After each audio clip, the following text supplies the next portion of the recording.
We're joined now by the Chief Security Strategist at the International Institute for Security and Governance Studies, Dr. David Okoror. Thank you so much for joining us on Newsnight tonight. Well, recently we heard from the National Security Advisor, Nuhu Ribadu, saying that insecurity is reducing drastically in Nigeria, especially in the southeast and, of course, south, Niger Delta, threats and all of that have reduced. But the issue of kidnapping, let's narrow it down to kidnapping. What do you think is giving rise to it? Because we heard from Ferdinand's report there, about 5 billion naira ransom has been paid, about 3,000, kidnapped victims and all of that. What do you think is giving rise to it? I think that by our report, what the level of kidnapping is actually underreported. And okay, so if you ask me, we've studied this. Yeah, unemployment is part of the problem. Poverty is part of it. But the major issue is that when you have a national issue like this, like kidnapping, that seem to have defied whatever government policies were over this number of years, there are steps that government is supposed to have taken by now. We're supposed to have at least a national plan on how to definitely deal with kidnapping. But we don't seem to have that. We don't have that plan.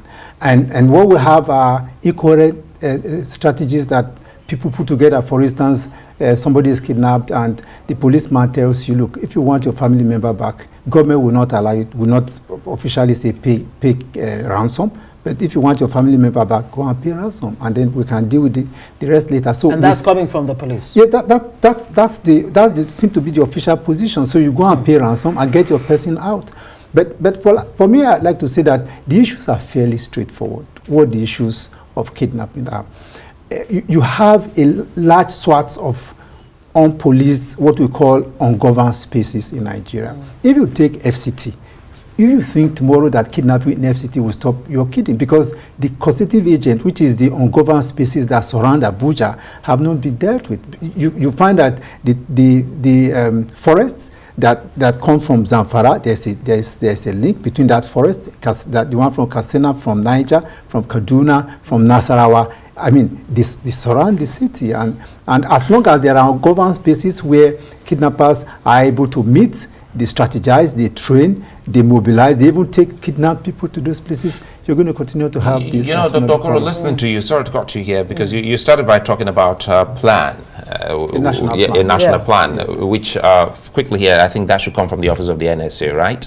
So if we do not have that national plan, and as you say, we don't seem to have that national plan, then it then seems that the bad guys, in this case the kidnappers, already have a plan by occupying the ungoverned spaces. So now that these are so identified owing to research from you and some of your colleagues, what do you think we should start doing very quickly now? Well, the solution itself is a boost. The solution to this would be a big boost for Nigeria.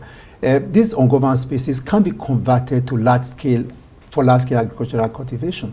It can also be used for large-scale mining. Again, sorry to cut you there. You just had some of those respondents saying that the farmers can't go to the farm. So if we convert to agricultural purposes... the farmers can't go to the farm because you are talking about individual farmers. But when you have a government security policy built around large-scale farming, agriculture, you're talking of thousands and thousands of acres that are done with machines and all that. Those environments that currently are occupied by bandits and kidnappers will have been taken over by government to a large way. So it becomes a national security strategy to ensure that this kind of agricultural projects are established to cover the ungoverned spaces. You call it ungoverned spaces because criminals have taken over those spaces in the absence of government or government activities. But the easiest way to ensure that you cover this area is to deploy farming in those areas, in large-scale agriculture where you have the land being tilled in thousands and thousands of hectares. Well, if you establish that in these states I'm talking about, then the issue of ungoverned spaces will have been reduced significantly. And so where the kidnappers will normally organize themselves, taking kidnapped victims, train, mobilize resource, will have been government activity will be there, and it will be difficult to continue to have them. Well, like they say, nature abhors vacuum. I mean, in that report, there was talk about community-based solutions to addressing kidnapping in Nigeria. I'd like you to address that. In what way? What should this community, based solution look like? And then the issue of ransom giving. There was an attempt to actually criminalize it in Nigeria, but that didn't seem to have seen the light of day. Do you think this ransom paying, or payment, if you like, is further giving rise to it? It's become such an industry. No, kidnapping is an economic crime. I mean, the motivation for kidnapping is the money. And if you want to stop kidnapping, then you have to have a way of stopping the payment of ransom. As long as ransom are paid, then you cannot talk about stopping kidnapping, because the poor guy who is involved in kidnapping suddenly there's no better business than kidnapping, where people can make millions of naira overnight. But then you ask me about the role of the community. See, every crime is local. Kidnapping is local. So the crime of kidnapping is committed in the local environment. And so my own proposition is what I call the community center security strategy. There says, for instance, that you build resilience, you bring together the component units of the community, and you build security resilience, working with the non-state actors, the hunters, the vigilantes, the community leaders, religious leaders, working with law enforcement agency. They can train together. Basic facilities are provided for them. We can protect one community at a time. This community is protected, the next community is secured, the next community is secured, and then you now find it difficult for kidnappers to operate, because kidnappers are not spirit, they operate among the people. And so if we have a community that is aware, where proper information is given, where there's a collaboration between the community and the law enforcement agencies, and you have resources, some basic resources provided. For instance, you have the vigilante groups all over the country. They survive on volunteers that give them small stipend. Government is not concerned. But the multiplier effect of involving the vigilantes and the hunters in the structured system, we have a multiplier effect because we don't have enough manpower. So these units or these stakeholders will fill the gap. You train them properly, you structure them properly, and with them you build what we call security resilience in those communities. And like I said, you do it one community at a time. And before you know it, every community have some form of security resilience. It becomes difficult for the crime of kidnapping to continue. And the next reason really why you see kidnapping spiraling is the poor intelligence. There's deficit in intelligence, urban and suburban intelligence, because people are kidnapped in those cities, in those towns, in those villages, and they are kept within the villages and towns in houses. And yet, the security agencies or the intelligence agencies are unable to locate where they are until after ransom has been paid, and suddenly the guy pop up somewhere. So again, there is the failure of intelligence. There is the failure of technology. They told us that, oh, once your SIM is registered and everybody's SIM, and then this will stop, we'll be able to locate where this is taking place. It hasn't really worked. So those are areas we need to look at. What some experts like yourself have said, sorry to break your thoughts there, the fact that till now, there's no policy around CCTVs. We still don't have that.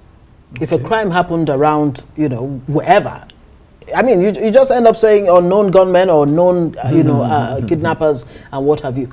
To what extent do you think this CCTV could actually help in ensuring that these people, at the end of the day, don't get away with it? Well, this is a basic security infrastructure that any modern nation or jurisdiction should have, and the fact that we don't have taking it seriously. We are not. It's an indictment on us. The fact that we don't have that. But I was also going to add that in all this, we will need to have serious political will of government to say, look, this is where we want to be. I give you an example.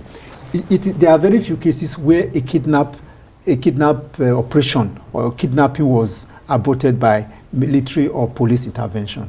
Very few. But you remember that when that American missionary was kidnapped somewhere in Niger Republic and brought to Nigeria, the American government ensured that right from the North Africa region, they sent their special forces that came to Nigeria to rescue that one citizen.